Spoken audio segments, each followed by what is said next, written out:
আচ্ছা তোদের বিয়ে চুপ, তোদের বিয়ে হলো, তোমাদের বিয়ে হলো, তো বিয়ে করে এখন কেমন লাগছে?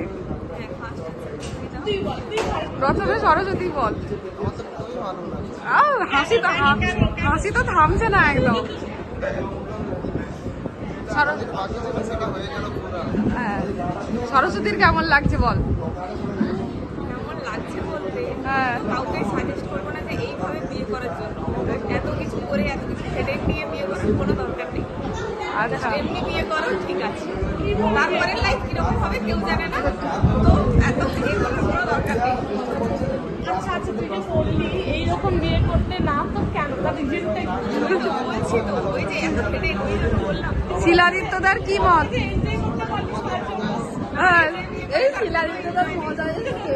তুই যেন ভিডিও বানাবি, আমি ছবি তুলবো, ওই ভিডিও বানানো, ছবি তোলার জন্য এরকম বিয়ে করা। আর পরে দেখবি ওই জন্যই। আর শিলাদিত্যদা বলে বর বলে দিয়েছে বরের মজা এসে গেছে। তাহলে আর কভার করতে চাও ওই মানুষটার সাথে বিয়ে বলো? চাই না। বউ তো বলে দিয়েছে কভার করবে, 4 বার করবে। বিনা লাইসেন্স ছিল, লাইসেন্স হয়ে গেল। হ্যাঁ।